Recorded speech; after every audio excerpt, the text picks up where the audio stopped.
Sports Outlet Show. What is going on, Sports Outlet Show family? I am Joe Wagner here, repping the Pirates polo, raise the cone. I'm alongside Brent Allegra and Braden Wilkins as always. Gentlemen, how are we feeling on this particular Wednesday, smelling that next week is the NFL draft? Well, excited about the draft because, the Giants, they live in the top five here in recent years. So I can always get excited about a top new draft pick coming in. But, it's a little bit of a damper for me this week because I probably saw last night what might be my favorite athlete of all time, probably his last game in Alex Ovechkin. So honestly, pretty bitter the last couple of days. Thinking about that, there is still a chance he comes back next year. I don't know how likely that is, but very, very sad, very somber. We're at the end of an era when it comes to the rivalry of hockey between the Pens and the Caps, and got a little taste of it on Sunday there. With the Pens resting a bunch of people, but the OG3 were back. Ovi getting 2 assists. It couldn't have ended better for him at home. So gonna miss him, but thank goodness I don't have to play him anymore. That's how you know you're a legend. Braden, how are we doing down there? Dude, I'm doing great. I'm ready to go. We got a lot of sports to talk about, and like you said, the draft's next week, so we got some prep work to do. Well, Braden, what we have to do first is celebrate. So I want you guys to look at the background. Just keep looking at it. And in about 5 seconds, tell me what changes. 1, 2, 3, 4, 5. Happy birthday, Brad! I know it's a day late, but I thought it'd be fun. Oh, I didn't even see it. I was like, where am I supposed to look? And then I saw it next time. It's over there on the side. Welcome to your special graphic for this entirety of the podcast. Shout out Alex Lagoon. I love it. Hey, turning 55 years old yesterday. Had to have felt good. Thank God I'm not that old. I feel old for, I feel 25's old at this point. I still feel like I graduated high school yesterday. So, but yeah, grateful for another trip around the sun, as they say. Well, you're a quarter of the way to the century mark. So you're doing life's greatest work, and you get a happy birthday, Brent sticker for the podcast as a congratulations. Now, Braden, what's more important, 25 years of life or Rory McIlroy winning back-to-back green jackets? As the Rory fan, I'll let you take this segment away. Absolutely. Like it says up there, back-to-back green jackets. Rory's the first to do it since Tiger Woods back in 2001 and 2002. He's the fourth to do it all time, and he's just racking up the accolades. Last year, he completes the career Grand Slam, and this year, despite some interesting moments, it looked a lot easier than last year. He's got the monkey off the back. He's not worried about it anymore, and he might not lose at Augusta ever again. Saves the bogey at the end to win it all, and yeah, it was a great one. We're going to look at the leaderboard here real quick. McIlroy was minus 12. Scotty Scheffler was minus 11. He was bogey-free on Saturday and Sunday, and he falls just short. So close to a playoff there between him and McIlroy. Russell Henley was minus 10. Cam Young was minus 10. He led at points. Tyrell Hatton was minus 10, and Justin Rose was minus 10. 3 bogeys in the back 9 on Sunday. Another close but not close enough Masters from Justin Rose. He's always in there in the top 5, top 10. Just hasn't been able to get it done. But yeah, huge for Rory. Super happy for him. Back-to-back green jackets. What more can you say? I mean, you can't say much besides the fact that the Demons have been slayed in those first 2 days. He played like they weren't there.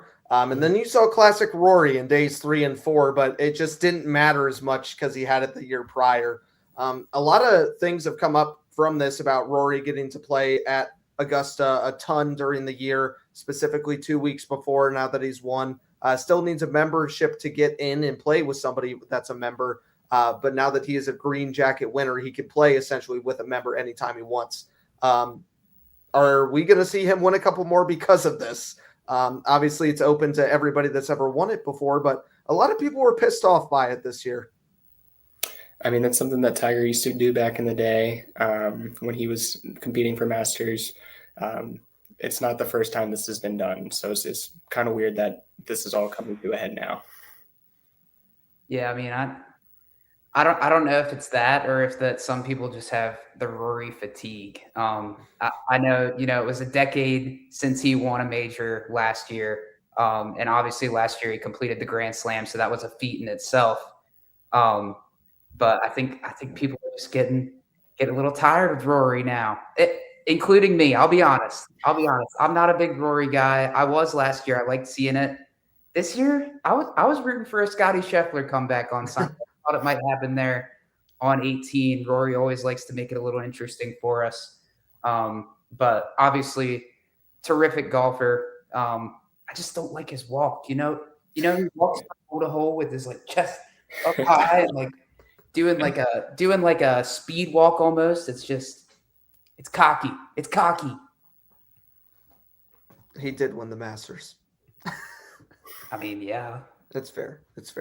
Yeah, Scotty Scheffler, if he did not have a terrible day 1 and day 2 in that fashion, he came up from behind quickly, showing why he's the number 1 player in the world.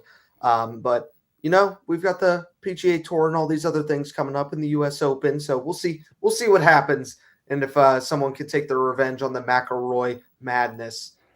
Gentlemen, we turn the corner from the Masters, and we take it into mayhem of the NHL playoffs. Lord Stanley, considered the greatest trophy there is in Major League blank of the Power Four of sports. The Stanley Cup is awakening, and currently he sits in Sunrise, Florida, and he will be leaving for the first time in 2 years. The question is, who's hoisting that cup? We've got breakdowns of the exact playoff matchups that are set, and then Brent has a frenzy of a job to put his best Scott Hansen on to talk about the Wild Wild West.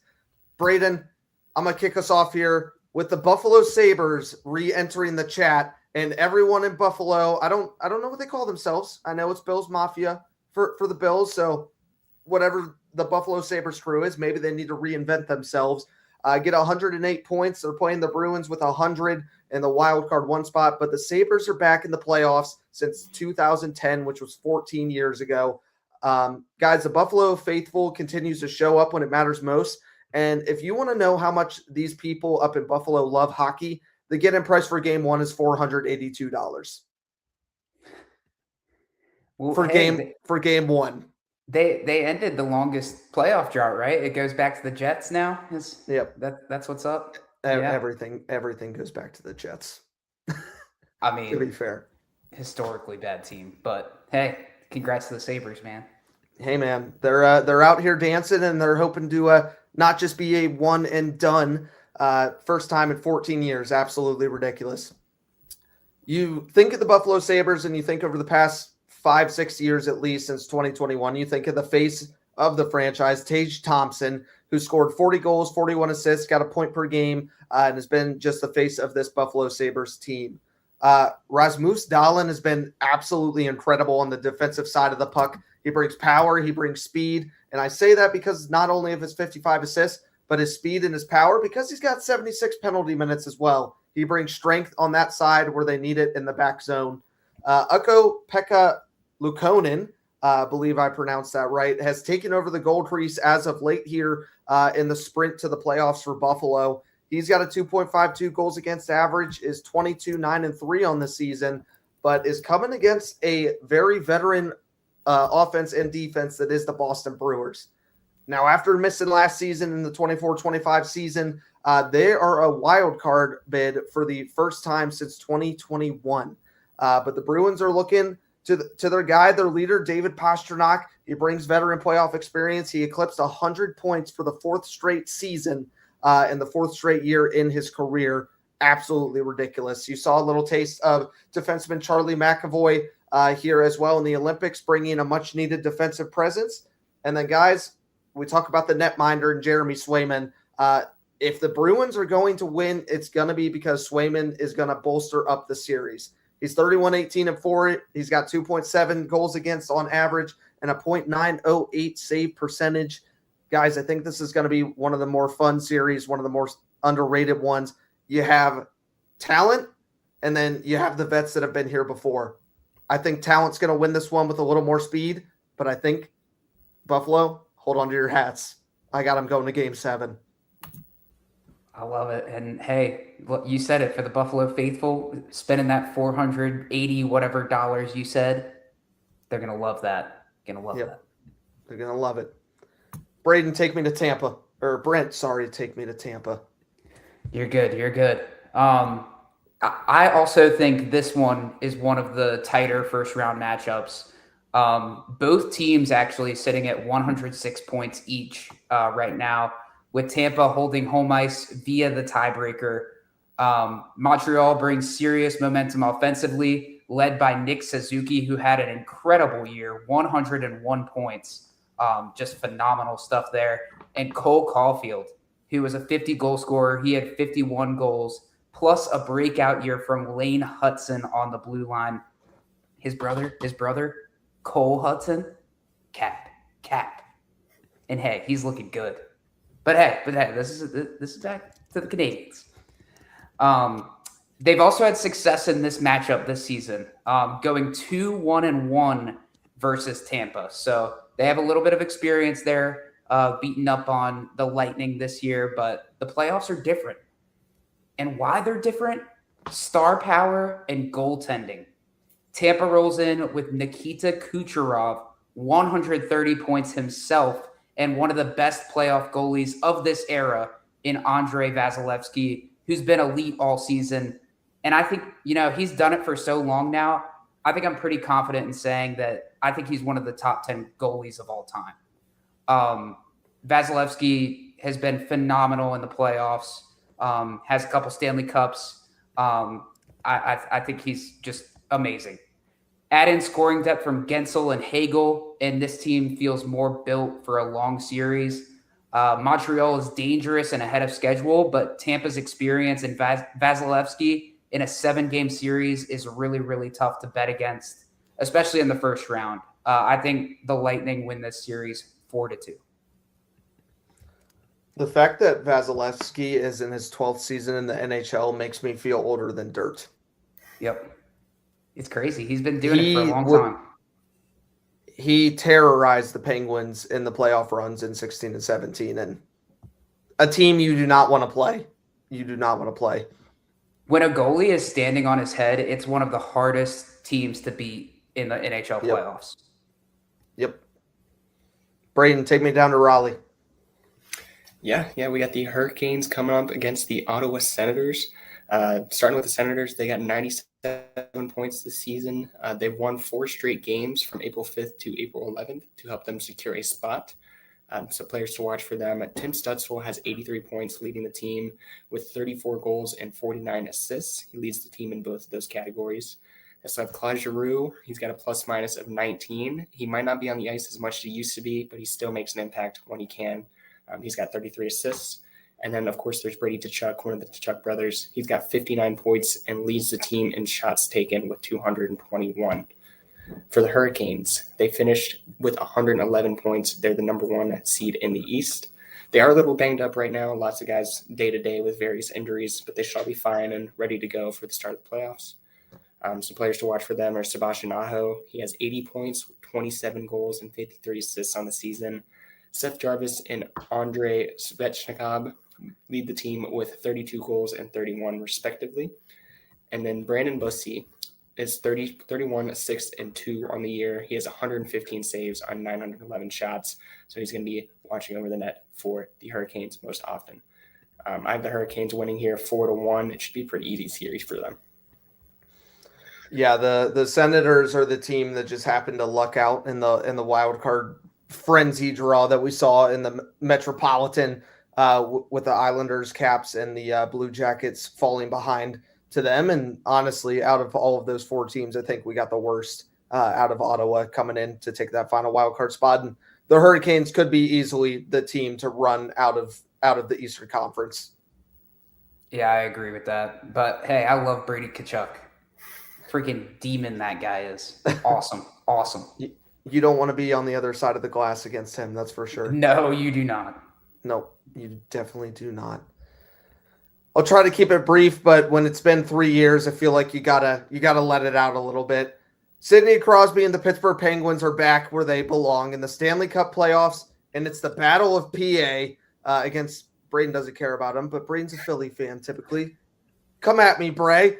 I'm just kidding. Against the Philadelphia Flyers, who look a lot different than the last time these two teams met, where it was Crosby versus Giroux, and they tried to say he was as good as Sid. Where is he now? Pittsburgh Penguins, let's talk about them for a little bit. They failed to reach in 3 straight seasons. Everybody's saying it's been a waste of Sid's career over the past 3 years. They have not advanced to the second round since they won back-to-back Stanley Cups, and the year after, where the Washington Capitals defeated them. And that's the last time they were in the second round, is when the Caps the Caps won the Stanley Cup playoffs. It has been a minute since these guys got to the Eastern Conference Finals, 10 years to be exact.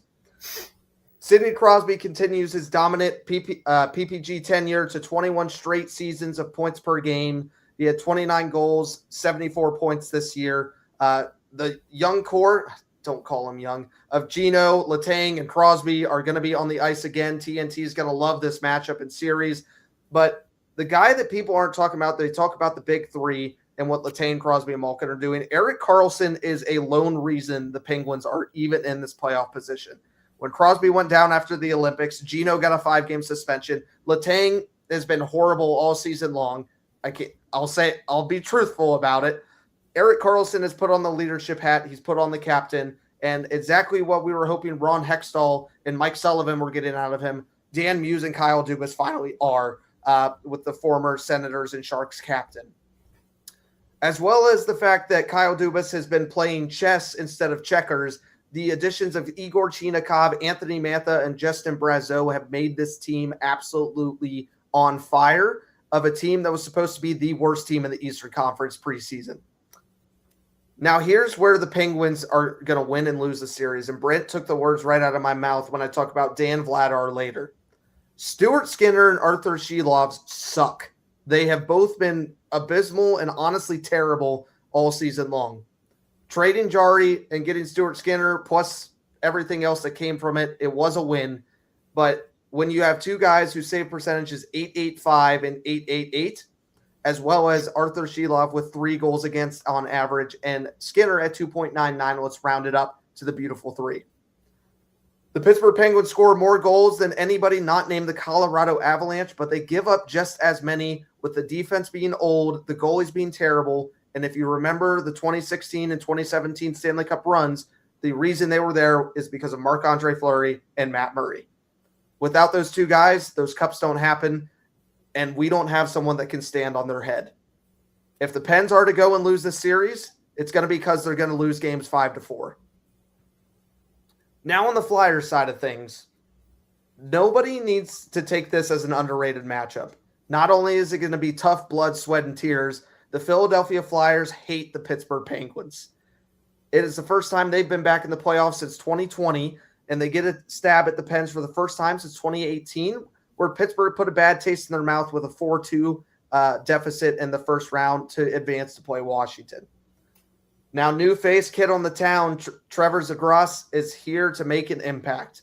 The Flyers goal scorer, he's shifty. He can score on a breakaway any given day, and he's the number 1 shootout contender when it comes to Philadelphia since leaving the Ducks last year. Travis Konecny, another great guy you need to watch out for, who leads the Flyers in all phases of the game and is going to be a nightmare for Stuart Skinner and Arthur Sheilov, whoever the heck we put in between the pipes. Now, if the Penguins are going to lose the series, it's because of one name and one name only, and it's Dan Vladar. He's the key piece by simply winning what Brent just talked about, the goalie battle. 9 times out of 10, if you win the goalie battle in a tight game, you're going to win the series. Well, when you take his 3rd overall in the NHL, 2.42 goals against, it makes you kind of take a sucker punch to the face and know that this is anybody's series despite how dominant the Penguins offense can be. Luckily, if we can get Skinner to stand on his hand once or twice in the series, which I think they will, I think the Penguins, their veteran presence, their young kids in Ben Kindle and Igor Chinakhov, I think they can win the series but the Hurricanes would be a different issue. I got him going to Game 6 and advancing. And hey, you're lucky. You're lucky there's no shootouts in the playoffs, because the Flyers have like 10 shootout wins this year, which is honestly insane. I think they've only lost like 1 or 2 shootouts all year. We have 10. We have 10 shootout losses. If that helps. Oh wow! Well, that would explain the 16 OTLs. But that is true. Caps are also bad in the shootout too. So just because you also mentioned and brought it up a little bit, I have loved reading Twitter from it's not only Cap fans. Honestly, it's probably Cap fans the least, but from Islander fans, Devils fans, the Blue Jacket fans, whatever, about this regulation wins crap. The NHL has had the same point system for 1,000 years, and now everybody's upset about it. And I agree. That's a whole separate debate. The Penguins have won the same amount of games as they have lost in retrospect. It's just 16 of those losses came in overtime / shootout. A lot of them came in the shootout. It's funny to me to see that NHL Twitter is starting to get up there and rise in fame, and I love it. Braden, take me to the only set conference matchup in the West.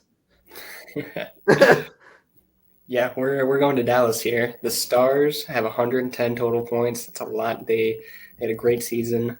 Players to watch for them are Jason Robertson. He has 96 points with 45 goals and 51 assists. And Wyatt Johnson also has 45 goals. He just has 41 assists. That's tied for 4th in the NHL, both of them with 45 goals. And then Mikko Rantanen leads the team with 55 assists. So that's their player to watch. That's their core in Dallas. And then for the Wild, they had 104 points. Players to watch for them are Kirill Kaprizov with 89 points. Another guy with 45 goals. He has 41 assists. And then Matt Boldy has 85 points as well, 42 goals and 43 assists. And then Quinn Hughes leads the team with 48 assists, and that's since being traded to them back in December. He has a season total of 69 assists. And then their keeper, Philip Gustafsson, has 1,245 saves on 1,377 shots for a save percentage of 90.4. I think this is going to be a close series. It's going to be a tight one. These are both great teams, but I have the Wild taking it 4-2, 6 games. I would just like to say about, and I know Brent's going to talk a lot about this, but the Central Division is just ridiculous. It's absolutely night and day over, and I won't steal his thunder, over what he's about to talk about.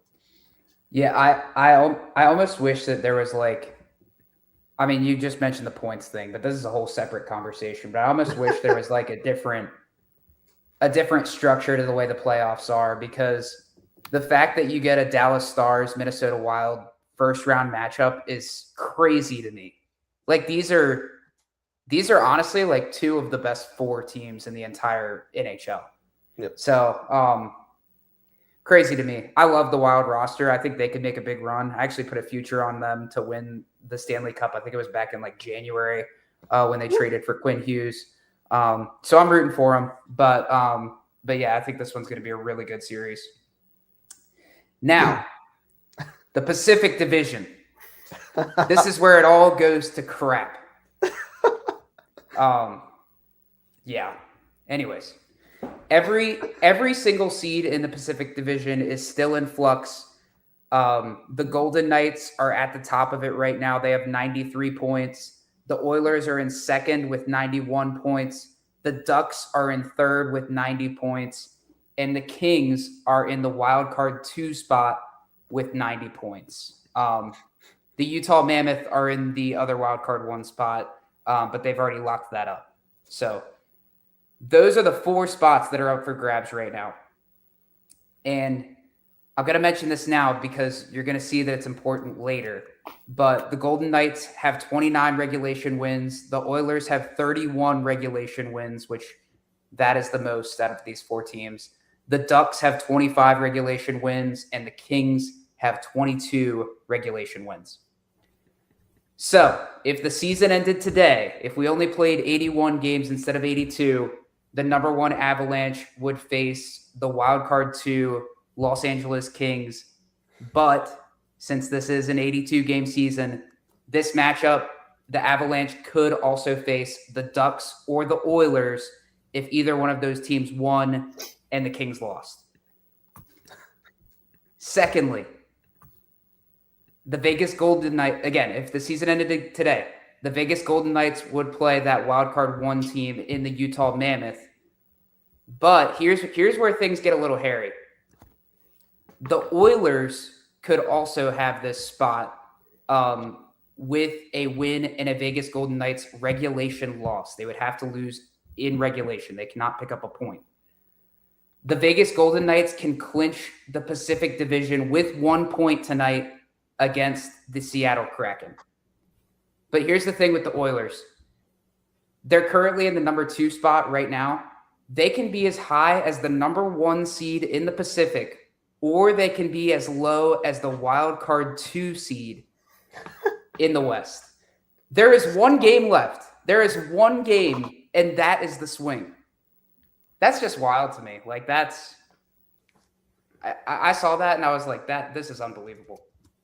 But yeah, the Ducks, they can also be as high as the number 2 seed. They're currently number 3, or as low as the wild card 2 seed as well. So things are very, very much still in flux in the Pacific. But what we do know on the western side of the bracket is obviously the matchup Braden previewed already. Avalanche are locked into the 1 seed in the West. They've been the best team all year. Wouldn't surprise me if they win it all, but the NHL playoffs has a tendency to – these number 1 seeds usually don't win. So obviously they have Cale Makar. They have Nathan McKinnon. This team could make it happen, but we'll see how things shake out. Utah Mammoth, they're locked into that wild card 1 seed, as I mentioned. New team this year, so it's fun to see them make it in their first inaugural season. But yeah, that's the Pacific for you guys. It's going to be interesting tonight and tomorrow. So in the Pacific, as it stands right now, teams 93 through 90 points are in the playoffs. So if we did that same math, 93 through 90, these teams could also be in the playoffs. Sabres 108, Lightning 106, Canadiens 106, Bruins 100, Senators 97, Red Wings 92, Hurricanes 113, Pens 98, Flyers 98, Caps 95, Blue Jackets 92, Islanders 91. I'm not done yet. Avalanche 119, Stars 110, Wild 104, and Mammoth at 92. That is about 75% of the league. Yeah, it's honestly crazy how bad this division has been compared to the rest of the NHL. This is the NFC South of hockey. Yeah. It'll be interesting to see if any of these teams make a run because obviously, you have McDavid on the Oilers, but they've choked when it's mattered. None of these teams I see making a big run, I'll be honest. I don't either. And it's, you shouted out the Utah Mammoth. We see the Vegas Golden Knights. The Seattle Kraken still suck. Yep. And another thing I forgot to mention, the Golden Knights are number 1 in this division. They literally fired their head coach this year. Yep. Yeah, John Tortorella is their current head coach. So it's crazy. It's crazy. Yeah, and we know how he does in the playoffs. Yeah. That's a choke job. There you go. Oh, well, guys, it seems like before we get over to the MLB, it's time to take a nice break and just think about what's not currently on right now. You got NBA play-in games, which are stupid. Apparently the games were good last night, but I still don't care. You have college basketball that just ended. College baseball and softball is going on. Let's see. The NFL draft is coming up, so we got something with that. I'm blanking. I'm thinking about a sport that's not there. MLB is going on. NHL is going on. We just talked about that. Oh, college football. College football. My beautiful wife, Kelby Wagner, she made you all a beautiful presentation. I couldn't download it because maybe I'm not tech savvy from a PDF, but maybe I can show you the beautiful pictures here in a minute after we do this. But it's Blind Top 10 College Football Mascots Edition. Nice. Ooh, let's go. And you now, while I pull this up, have to think which of the 141 teams are going to be on here. Good luck. Well, I know what I'm putting number 1 if he's on there. You know we got to be Big Red. You know we're rocking with Big Red. Yes.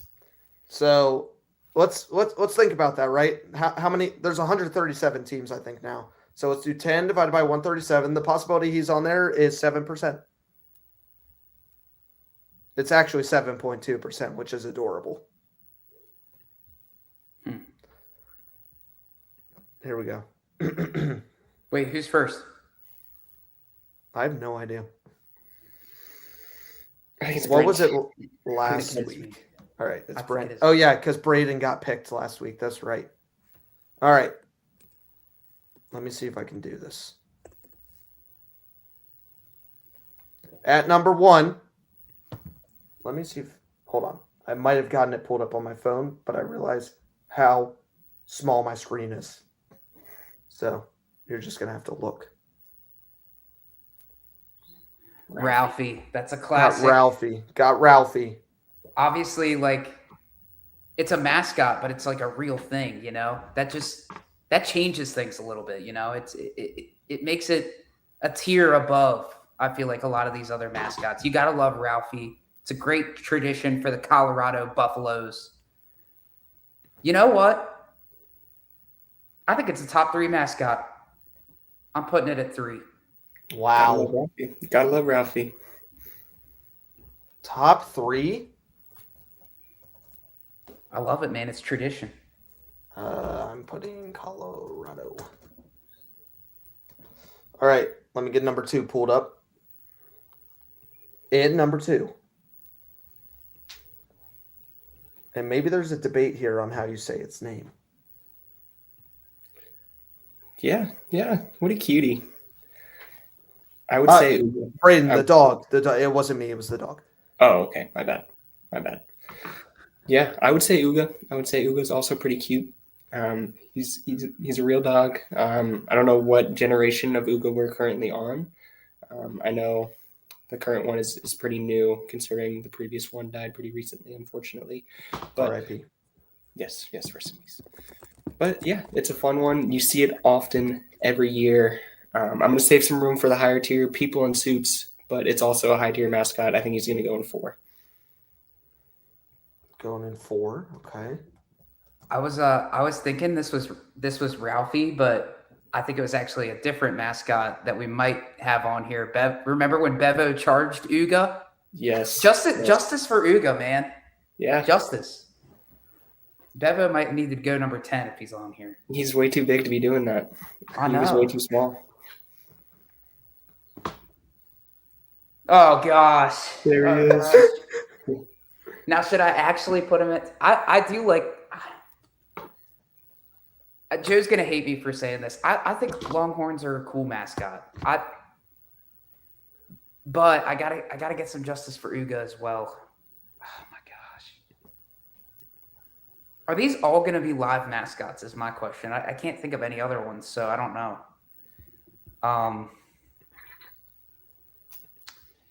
I'm gonna put Bevo at 6.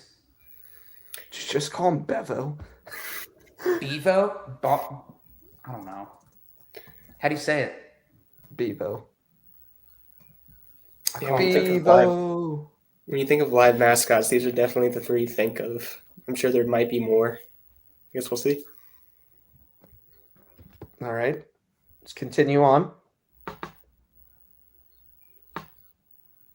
have to position it properly for you. Ah, I didn't know they had a live tiger. You got Mike the Tiger. Interesting. Okay, so now I'm just starting to think that they are all live mascots. I didn't know they had a live tiger. That's awesome. I'm gonna put that at 2. That's fun. I think I've seen it. I think they just roll it out in a cage. He'd just be chilling. I'm trying to think of the other live. These were the 4 I knew, unless I'm just forgetting one. Coming out of Knoxville, Tennessee. Smokey. Oh, looks like a good boy. There you go. Yeah, I didn't know this existed. Good eagle. Man, we might have played this. We might have played this wrong, but at least they're concentrated near the top, the iconic ones.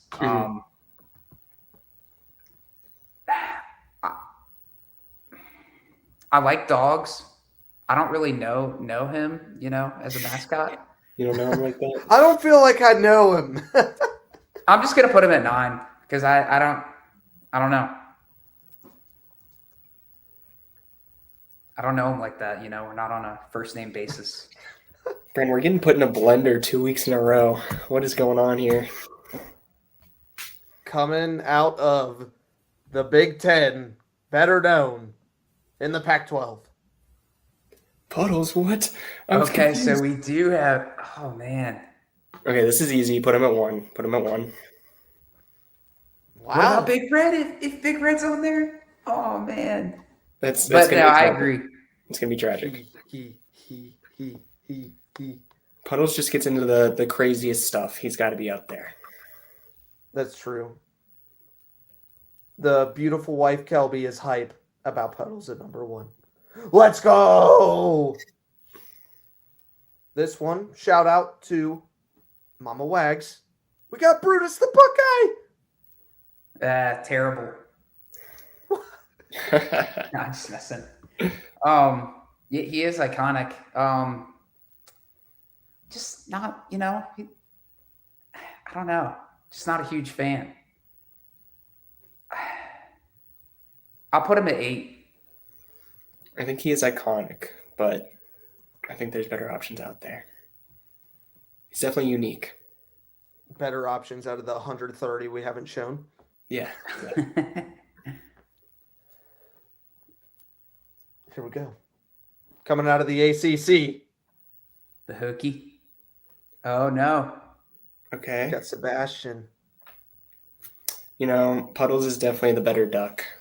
So I think there's much better mascots in the ACC. They got some great mascots. You got Otto, you got Hokie Bird, you got the tree. So I think Sebastian's going to go at 10. Yes, Braden. Sebastian's a jerk. Mm-hmm. I like that one. You got Ramses. He just looks mean. He looks like a mean mascot. Especially when compared to Puddles. Like, what are we doing? Yeah. All right. Next up. Lost my place. Hold on. Coming at you from the SEC. Big Al. Yep. He's another iconic one. Do I want to put him above or below Bevo? Sorry, guys. I'll put Big Al at 7. I think we got another good one coming.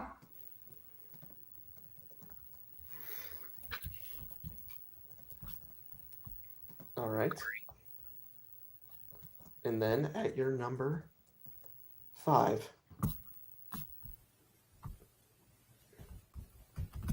Coming out of the Big Ten as well. You got Traveler. Oh, okay. Okay. Out The of horse. USC. Okay. I don't hate this list. It's not bad. People in the comments rate them on a scale out of 7. Out of 7. Let's see it in the comment section. I'll go first. Oh boy. I love it. Oh boy. Pretty good score. I like that we put a lot of the live mascots near the top. I think those are just cooler, Let's give Kelby a round of applause. Great list. Get your flowers. All right, we got a 6.7 out of 7 in the chat. We got a 6 out of 7 in the chat. 7.2 out of 7 Ooh. from the wife. Let's Wow. go. Yes. Love it. Brent, you need to go buy a lottery ticket. I know. Wow. The person that made the list said 7.2 out of 7. That is the highest score. Can't be better than Wow. that. Wow. Now here's the question. Does everybody want to hang out and talk about the Philadelphia Phillies? Let's go. Yeah, of course we I do. don't. I'm heading out. Of course we do. Everybody wants to talk about the Phils. Let's go. They don't even have Nick Castellanos anymore, so what's the point? It's true. That's true. Well, Braden, let me say goodbye to everybody, okay? Before You just look sad for 30 seconds, okay? Thank you, everybody, for coming out to the Sports Outlet Show and the Blind Top 10. We will see you next week at the NFL Draft. And maybe we'll have 2 of them for the extra special. Brett Farrar will be back on the show as well. We'll have the 4-box ready to rock and roll. And who knows? You could be drafted in the Sports Outlet Show draft. It is possible. Braden, send us to Citizens Bank. Yeah, talking about mascots, the Fanatic has got to be one up there for the MLB for sure. He's a beast. We love him. The Phillies, after going 96-66 last season, are currently 8-9 and losing a game against the Cubs 3-1 in the bottom of the 4th right now. But we don't have to talk about that. Players to watch for them, obviously Bryce Harper. He's always in the news, whether it's regarding salary talk or baseball talk, both of which involve a bat somehow. But he's batting at .258 so far, 10 RBIs with 3 home runs. And then Brandon Marsh having a great start to the season so far as well, batting .305 for 18 hits and 11 RBIs. And then the guy, Kyle Schwarber, Mr. Schwarbomb himself, 56 home runs last year. He's already got 6 this year, and 12 RBIs and 13 base on balls. New additions for them are Adolis Garcia. He's also doing pretty well for them at the moment, and relief pitcher Brad Keller. Our starters are Christopher Sanchez, Jesus Luzardo, Aaron Nola, Andrew Painter, with ace Zach Wheeler returning from injury here soon. Our over-under win total is projected at 89.5. I've got us going 92-70. No Nick Castellanos. What's your current record? 8-9. 8-154. Dang it. No. I thought you did an okay job. Do you think during the whole, we didn't really talk about it. We're probably not going to talk about it. Do you think during like the whole Diana Rossini thing that she was hearing the Nick Castellanos thing in the back of her head when all that got leaked? Of course. That's the poster phrase for journalistic integrity. And we send it to the Mets. Hey, real quick on the Phillies, I hate them. You're never going to make me hate Kyle Schwarber or Trey Turner. Those guys. That's fair. They're awesome. I love them. Anyways, back to the Mets. There's probably a lot of guys I hate on the Mets too.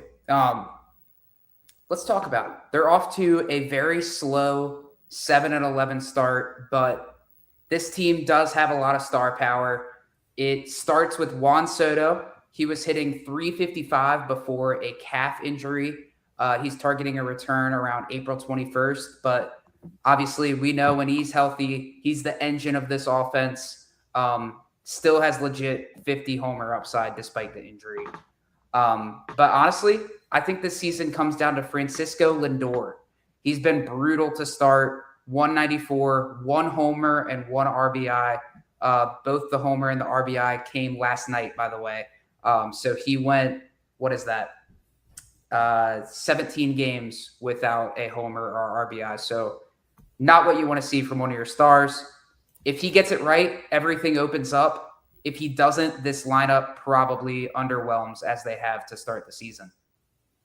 Then you've got Bo Bichette hitting .227 with 9 RBIs. He's the X factor who can really lengthen this lineup if he finds a groove. Pitching-wise, the rotation is deeper than last year, which helps, but the bullpen is still a concern and could cost them games. So big picture, this team has the talent to clear the 90.5 win total, but with the slow start, injuries, and bullpen question marks, I'm leaning slightly under. I'm going around 88 wins, fighting for a wild card spot. Yeah, the New York Mets single-handedly destroyed Paul Skenes' career, so that's all I got to say on that front. We'll get him next time. Speaking about a team that shocks the world, and it's the Miami Marlins last year, getting 79 wins, still not making the playoff appearance, but what's used to being a bottom feeder, laughing stock of the league in the Marlins, you've been replaced by the Colorado Rockies, who, funny enough, stick around. We end this series with them. But speaking about the Marlins, retaining Xavier Edwards and Javier Sanoa, 2 incredible players at short and second, making double plays left and right. Edwards batted 283 last year with 159 hits and 27 stolen bases. And then Sanoha, they're at second at 243, 76 hits. Not as much a home run hitter these two are, but also added 6 as well. Now, speaking of team additions and plays where the Marlins got better, left fielder Christopher Morel from the Rays, former Cub as well, is one where I think a lot to be desired still with the 105 hits, yet batting 196 last year for Tampa Bay. Owen Cassie as well from the Cubs, the right fielder. He only had 26 at-bats last year. He is expected to be in the starting lineup. It has been and should be a great effort in the starting 9 as well here for Miami. And then finally in relief, somewhere where the Marlins have been terrible year after year, is their bullpen and their starting 5 rotation from the Rays. Pete Fairbanks coming in relief. Had a fantastic year last year, just a 2.8 ERA, as well as just a 1.04 whip with 59 strikeouts. Now, when you look at the pitching rotation, everybody thinks about the downfall year that Sandy Alcantara had last season with the 5.4 ERA. They retain him, Yuri Perez with a 4.2, Max Meyer with a 4.7, Chris Paddock coming in from Minnesota and Detroit, and then Jansen Junk with a 4.17. This starting pitching rotation is horrible. They're one of the bottom tiers of the league, bottom feeders, unlike a Marlin in the ocean. I think this team's going to get worse, and think last year was a bit of a fluke. I've got them at 70 and 92. Not great. Braden, take me down to Truist Park, where they stole our high school's war chant cry. They did. They stole it. They stole it from us. The Atlanta Braves, 76 and 86. Definitely a bit of a down year for Atlanta. They're currently 11-7 with a game against the Marlins ongoing. They currently have 2-0 in the bottom of the second. Players to watch for them are Matt Olson. He's batting 296 so far with 12 RBIs and 4 homers. And then there's always Ronald Acuna batting 232 with 5 RBIs and 10 base on balls so far. And their catcher, Drake Baldwin, has been hitting the ball well so far. He's batting 311 with 18 RBIs and 5 homers.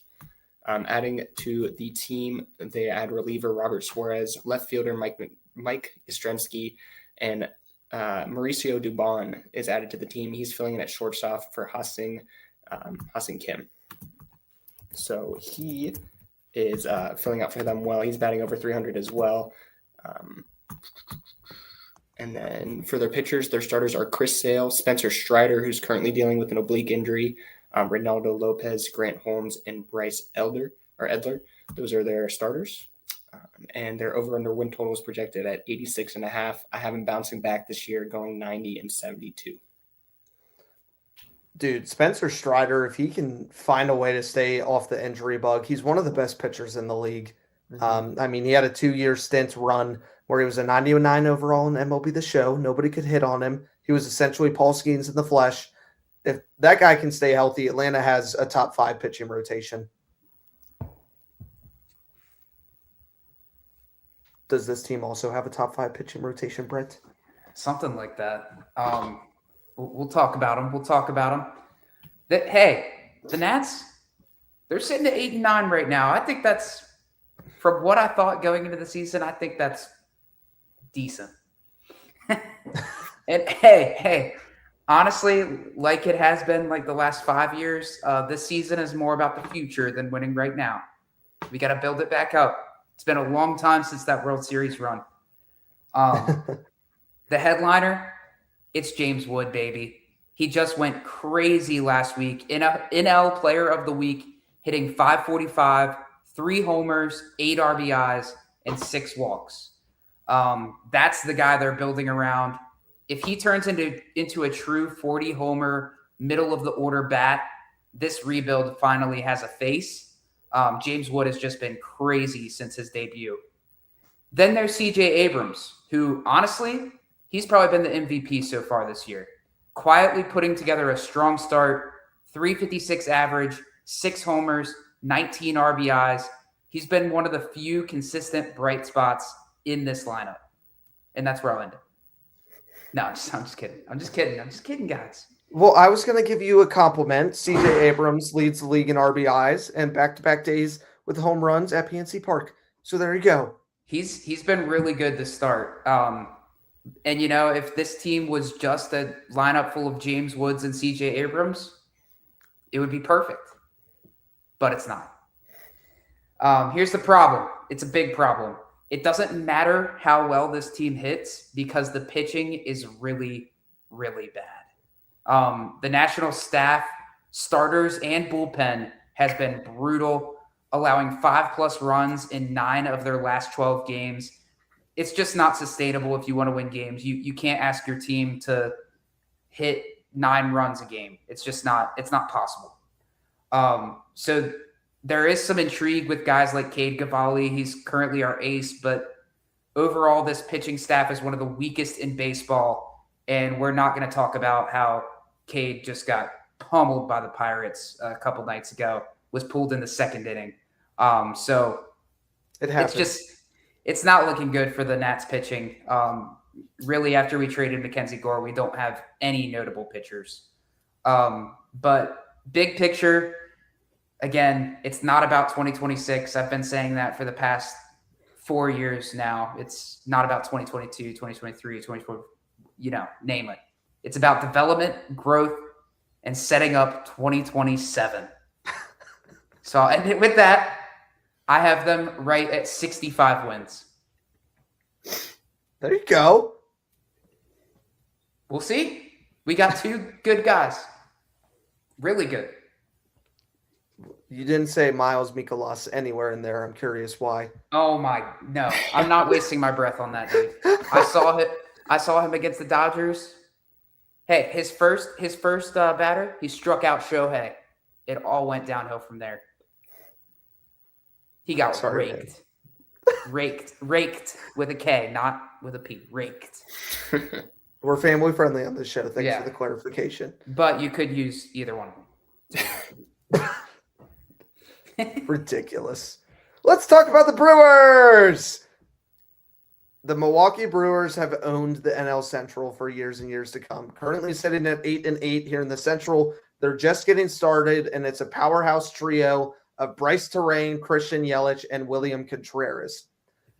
Terang, representing USA, also batted .288, 168 hits, 18 home runs at 81 RBIs. And right behind is Christian Yelich, 151 hits, 103 RBIs, who has been playing in the league for like 14 seasons and felt like yesterday he was the next up-and-coming star. William Contreras, also a catcher, 260 average, 147 hits, 17 home runs, and 76 RBIs. So, guys, between those 3 people, I essentially just said 275 RBIs and about 400 hits. That is what the Milwaukee Brewers produce, and that's just their top 3. Key additions they added, Kyle Harrison. We'll talk a little more about him in the pitching rotation. But Luis Rengifo, coming from the Los Angeles Angels, the third baseman, he batted .238. He's got 119 hits to his name, 16 home runs, big power threat at third, and 43 RBIs to his name. Now, when you look at the pitching rotations, it starts and it's keyed in on the number 1 ace that people are comparing to Paul Skenes of Jacob Mizorowski, who had a 4.36 ERA last year. Chad Patrick, they returned with a 3.5. Brandon Sproat, they got from the New York Mets. Kyle Harrison coming from the Giants and the Boston Red Sox. And then at your number 5 with a 3.2 is Brandon Woodruff. Pretty good starting rotation in Milwaukee from a place that plays great defense. They own the NL Central year after year.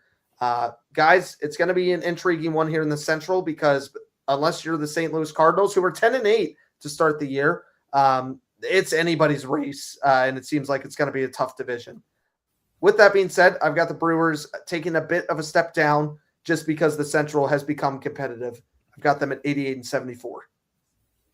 And they just got swept by the Nats. First time in 15 years. Come on, baby. Yes. Did Mikolas not pitch during that series? Probably not. I honestly don't remember. I can't watch any of the games because none of the games are televised. That's a whole other discussion with MLB. Like a lot of these teams just like don't have the right TV contracts set up. Can't watch the Orioles, can't watch the Nats unless it's televised. naturally. You got to go watch MASN. I can't watch it on YouTube TV. YouTube TV doesn't carry it, so You got to buy Fubo. Fubo. My sports teams want me to buy every single streaming service out there. I only have so much money. So he just explained the definition of capitalism, and that's exactly what the MLB markets are doing. Yeah, it's terrible. You know what might make you feel better, Brent? Listening to Braden talk about the Cubs. Yeah, speaking of the Central becoming competitive, the Cubs had a 90-win season last year, 92-70. They're currently 8-9 with the game ongoing against one of the teams that I talked about earlier. They're up 5-1. We can skip past that. It's the Phillies. It's the Phillies. No. We don't have to say that. Players to watch for the Cubs: Pete Crow Armstrong put Team USA on his back during the World Baseball Classic. He signed a 6-year extension back in March. He's currently batting .221 with 5 RBIs and 1 homer. Nico Herner is batting .303 with 13 RBIs, 9 base on balls. Those 13 RBIs were before today. I know he already has 1 in this game, so I think we're just going to, again, not talk about that. And their shortstop, Dansby Swanson, he's not batting well right now with 164, but he does have 9 RBIs, 3 home runs, and 14 walks taken. He's also made some plays in the infield that are just special. So maybe not batting the best, but he is still making plays on the other side of the ball. New team additions for them: Alex Bregman has been killing it. And then they added starting pitcher Edward Cabrera. And then relievers Hunter Harvey and Phil Maton are both currently nursing injuries, so they're not playing at the moment. Their starting pitching rotation is Shota Imanga, Matthew Boyd, who's currently nursing a bicep injury, Cabrera, Jamison Talon, and Colin Rea. Their over-under win total is projected at 88.5. I've been taking a bit of a step back, but still a pretty good season at 83-79. It's anybody's season in the Central. I don't know what else to say about that. Mm-hmm. They missed Kyle Tucker. That's about it.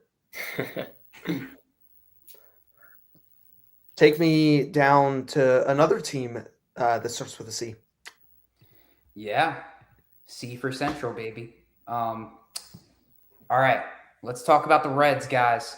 They're off to a solid 10-7 start, and this is a team that feels like it's right on the edge of something.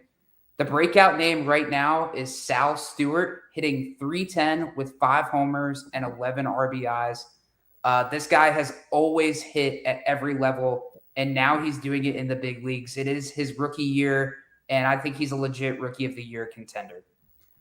Then you've got Elly De La Cruz, one of the most electric players in baseball, .284 with 5 homers already. And I know it feels like we've been talking about this guy for years, but he's still only 24. He's younger than me. As of yesterday. If he takes that next step, this lineup gets scary fast because I think he does have another gear in him. He's obviously had a hot start to his career, but I think he has another gear. The big storyline, though, it's pitching. Hunter Green is out until July, but rookie Chase Burns might be the real deal. Upper 90s fastball, elite slider, and strikeout stuff that can anchor a rotation. If he delivers, it completely changes the team's ceiling. So big picture, I think this is a talented young team with real upside, especially once Green gets back. The win total is set at 80.5. I'm taking the over. My final call is around 88 wins, and I think they do push for a playoff spot. Yeah, I mean, you talk about the talent. The young talent that's, first of all, in the Central is ridiculous, with many of the names that we just named, as well as Elly De La Cruz, with Chase Burns being 23, right? But they finally got to him with Los Angeles. But before that, his first 2 starts, he's pitching an 0.82. Just has been absolutely incredible to start. It'll be scary to see for a long time coming if he's going to be as good as everybody thinks he is. Yep. And Brent, I don't know when you took those stats, but there's currently a game going on right now, and Elly De La Cruz has a home run, and Sal Stewart has 2 of them. I did not include those in my stats, so that is a good update. They're cooking. Those guys have been cooking for the team. They're carrying. Yeah, they should lose against the Pirates more. I think it's a good segue into talking about Pittsburgh. Let's go Bucks. You know, we're in the black and gold, but we talk about top players to watch. I'll mention Paul Skenes and his NL Cy Young Award, his 1.97 ERA, his 0.95 WHIP, 216 strikeouts. He's gone from 65 ERA when he got pulled to the New York Mets to 3 great starts, all wins, starting the season 3-1. ERA is back down to 4. Everything is coming up Paul Skenes' alley. But, guys, Paul Skenes is getting run support, and the Pittsburgh Pirates don't ever do that. In the 10 wins that Paul Skenes had last season, in all of his starts, they had 7 or more runs 3 times. In Paul Skenes' 3 wins this year, they've had 7 or more runs all 3 times, including 15 runs 2 nights ago against the Washington Nationals. Nope, don't talk about it.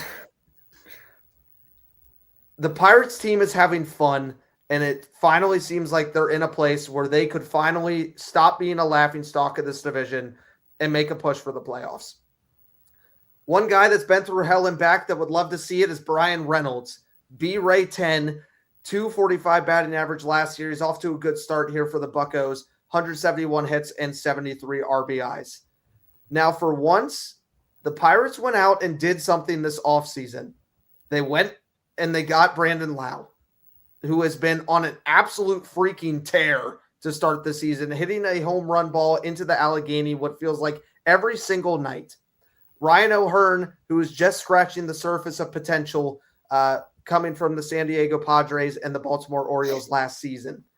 In relief, the bullpen's been terrible besides the name Gregory Soto, the former Baltimore Oriole, New York Met, who currently is having a low ERA to start the season and is striking batters out left and right.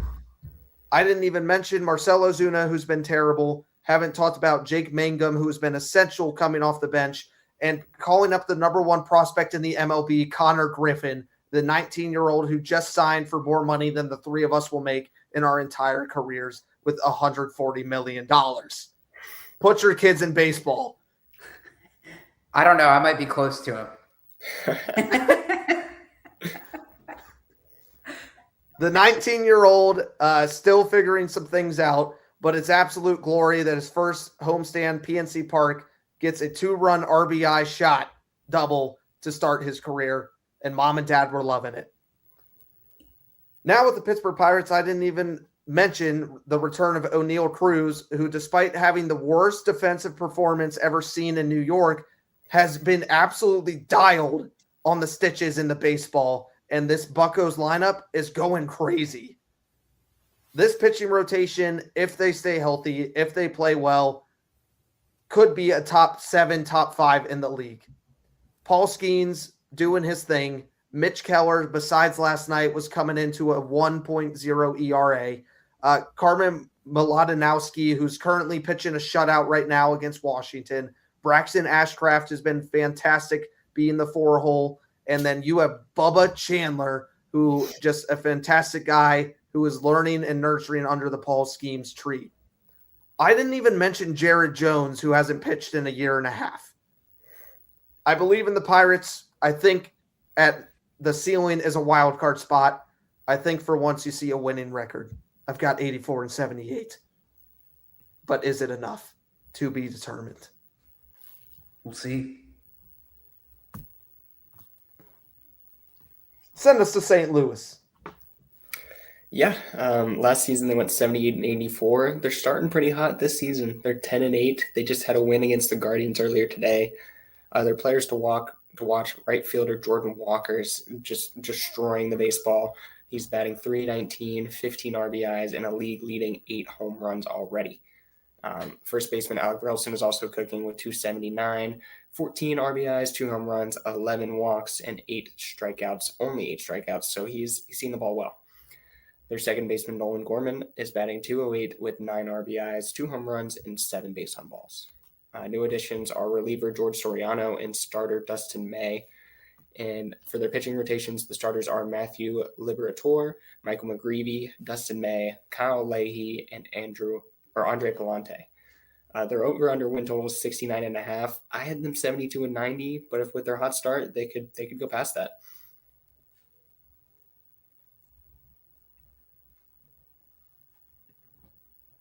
It is a pretty hot start. I like it. I don't have anything to say about the Cardinals. I'm going to be honest. I haven't watched much of their baseball yet, Braden, so you taught me a thing or two. Do we have to talk about the next team? Braden, you saw them in person. You might as well do it. I guess I'll do it. They're subpar. No, let's talk about them. It's the Dodgers. Honestly, guys, this roster, it's ridiculous. They're already 13-4. Feels like they're barely breaking a sweat doing it. It starts with Shohei Ohtani, 5 homers at the plate, and hasn't allowed an earned run on the mound through 2 starts. Just casually the best player on the planet. Maybe the best player in history, honestly, at this point. At his current trajectory, it's unarguable, but just crazy. I'm glad I got to see him live. But it does not stop there. Andy Pages, not the guy I thought I was going to be talking about second. He's hitting an absurd 397, 5 home runs, 20 RBIs. The dude has been incredible. He was above 400 before today. And I think he started every game. So it's incredible. Freddie Freeman, he's doing his usual thing. Teoscar Hernandez is raking. Will Smith is producing. And oh yeah, they added Kyle Tucker, who hasn't even fully heated up yet. He's honestly been subpar to start the year. Again, 13-4. And then the pitching. Already talked about Ohtani. Yamamoto, he's a 2.1 ERA. And they're about to get Blake Snell, 2-time Cy Young winner, back any day now. The rotation is just ridiculous. And guys, you're telling me the MLB does not need a salary cap? That's fine. Because this roster is just it's not even comparable to the rest of the league, I'll be honest. It's not even comparable to the Yankees, who honestly, they can spend just as much as the Dodgers with how much they pull in revenue and how much their owners are willing to spend. I don't see any way that they don't have this argument again when the season's over, because if Ohtani stays healthy both ways, this team doesn't just have the best roster, they lap the field. I'm going 115 wins, clear World Series favorite. I think they forced the MLB's hand to rethink this salary cap situation. I think it's going to be a big, big discussion after the season. Well, I mean, they've already won it back-to-back, and Dave Roberts says, they say we're ruining baseball, so let us ruin baseball. I think they will. Brent, you're 1 game off your prediction there, by the way, of the MLB record of 116 wins set in 1906. This is the team to do it. I mean, it truly is one of the best teams I've ever seen. It's crazy. It's legitimate, and people joke about it, and they say, like, they talk about the Dodgers and they're dominating. 2 years ago, it was a joke. Last year, it was a concern. And this year is downright stupid, the amount of money that Kyle Tucker got. And people joke about Paul Skenes becoming a Dodger.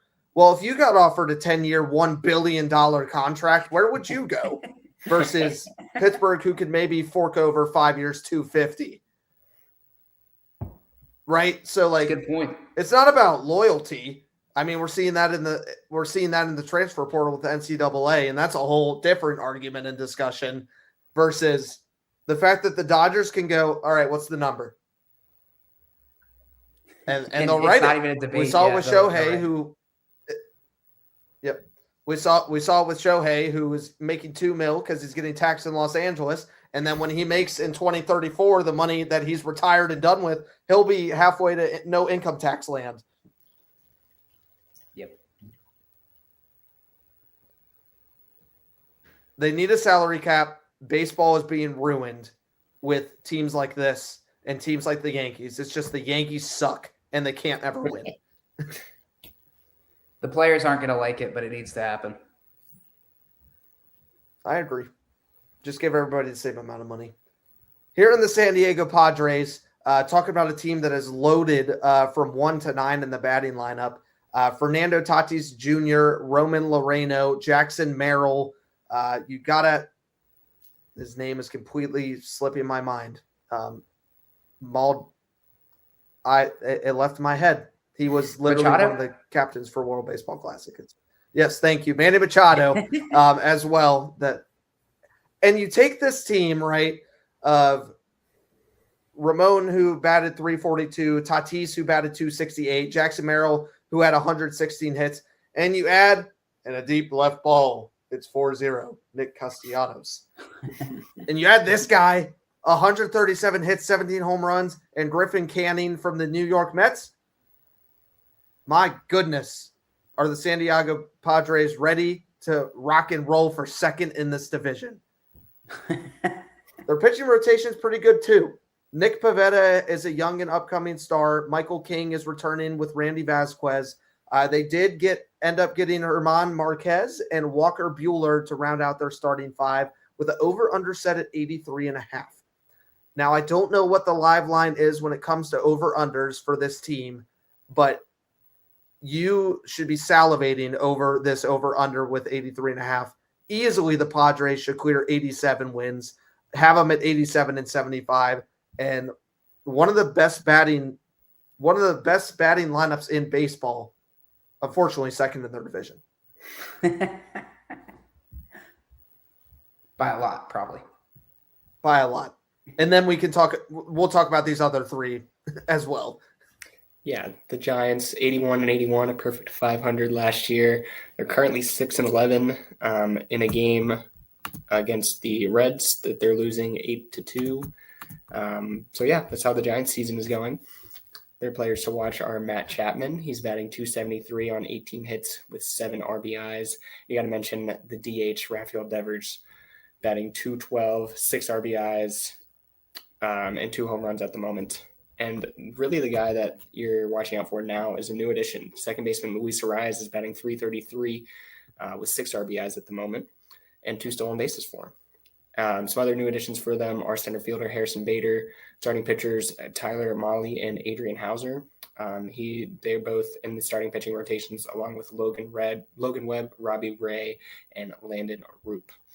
Their over-under win total is set at 80.5. I had them at 82 and 80. They're going to need to make up some ground and start playing better baseball if they're going to reach that.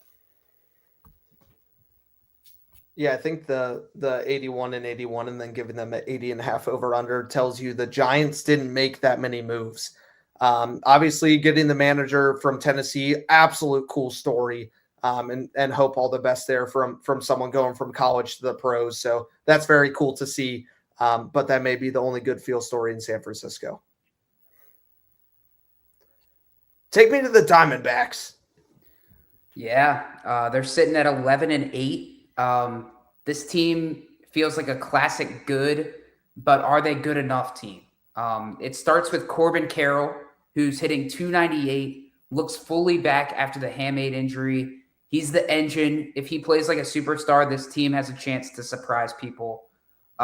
Ketel Marte, he's been a little inconsistent to start, 212 average, but 4 homers. So the power's there, just needs to find a little bit more consistency for the lineup. And then a tough blow. Jordan Lawler, he was hitting 333 before fracturing his wrist, probably their third best player in the lineup. He's out 6 to 8 weeks, and that's a really, really big loss for this team. But maybe it doesn't matter. They won today against the Orioles. They have a pretty good record right now, so maybe they can survive without him for a bit. But the real issue is pitching. It's shaky, and that's what's holding this team back from taking the next step in a very, very loaded NL, as we've mentioned this podcast. So big picture, Carroll can carry them at times, but without consistent pitching, it's hard to see them making a real run. Their win total's at 79.5. I have them right under that. I think they're going to go around 77 wins, probably missing the playoff picture. Yeah, it's a tough division to be in if you're the Diamondbacks, and a lot of change. And Brenton, you mentioned the injury, and I'm glad you did because it was on my notes. It's just they have so much talent, but the depth is not there for Arizona this year. But we've seen crazier comebacks, and how crazy of a comeback would this be? The Rocky Mountains are blue, and so are their fans too. 43-119. Good grief. Talk about the laughingstock of the MLB. Let's take it back a little bit. Let's take it back. Let's talk about the highlights, the top guys to watch, and the new team additions. So typically I've had three top players watch and 2 new team additions for each team. I've had 3 and 2 at least. For this, I have 2 and 1 because I couldn't, in good faith, put it out there of more guys than this. My top guys to watch, batting .253, returning for the Rockies, is Ezequiel Tovar. He's actually a great shortstop, has one of the best picks in the league, and is great at the batting average, does not hit a lot of home runs. On the other side, catcher Hunter Goodman, actually a really good shining star for the Rockies, at .278, 150 hits and 31 home runs last year, and that is the high elevation of this program. New team addition, Willie Castro, should be good for them. 91 hits, 33 RBIs. Let's talk about the pitching rotation. Kyle Freeland is their ace, returning at 4.98. Michael Lorenzen, who, you may mention him from Team Italy, getting them as far as they did, has been horrendous to start this year. He's got a 4.64 ERA last season coming from the Royals. He's already in double digits to start the young tenure.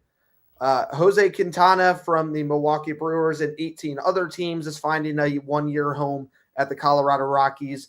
And then Tomoyuki Sugano from the Baltimore Orioles with a 4.64. And to round out your starting 5, Ryan Feltner with a 4.75 ERA. And Braden's favorite saying, this lineup is everything to sneeze at. When it comes to the Colorado Rockies and just this entire baseball organization, people are spending their money on the Nuggets, on the Avalanche, and on the Denver Broncos. And then there's Colorado. Boys, I think they're taking a step up. I believe in underdog stories. I believe in this team. 51-111. Oh, that's such a huge improvement. That's unprecedented. Hey, man. I don't know. I mean, they're 6-11 right now. I feel like that's on pace for a better record, right? That's 43-119. I mean, let's look. See, let's get the accounting out. If you told most teams in the league they're going to be 8 games better than they were last year, you're ecstatic. You're stoked. This barely makes a dent. Braden, they're ready for Avalanche hockey until June. And then, they are getting drunk at baseball games like the Rockies until August. And then it's the Broncos. And then we do this cycle with the Nuggets. And then the Rockies get about a 90-day period where they get to be the team. Yeah, they get 3 months. The Coloradians get 3 months of just torture. Yep. It's got to suck. It's got to suck. We just went through the entire AL here with you. Baseball season's in full swing. The Stanley Cup playoffs are coming. But do you smell it? You think about the Sports Outlet Show, and you think about the greatest podcast of the year. And I'm not just saying, I didn't say series. We all know that's the College Summer Super Series. More info to come on that. But next week is the Sports Outlet Show NFL Mock Draft special episode next Wednesday at 7 p.m. Eastern Standard Time. Your boy, Brett Farrar, will be back for his 3rd straight year on the mock draft, where we will go 32 picks, 32 players, 1 round in absolute mayhem with real trades up to the second. It's one you don't want to miss. And again, if you stayed around, there's going to be a gift card giveaway during one of the picks. So who is lucky pick in 1 through 32?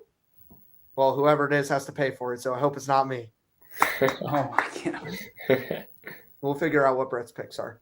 Seriously, if you come to one podcast a year, this is the one to come to. It's very fun. The trades are legitimate. The fun is had. It's good. the draft class may be weak, but our draft knowledge is strong. So we're excited to get you through. Head down to Pittsburgh if you can for that. It's going to be a crazy week with five Pirates home games, the Stanley Cup playoffs, and NFL draft next week. So I have no idea how Pittsburgh is going to be alive at the end of the week, but they've got it. We'll see you guys next week here. Same time as always, Wednesday at 7 o'clock, the NFL mock draft special. I'm already restless. I can't sleep. We'll see you then. Good night.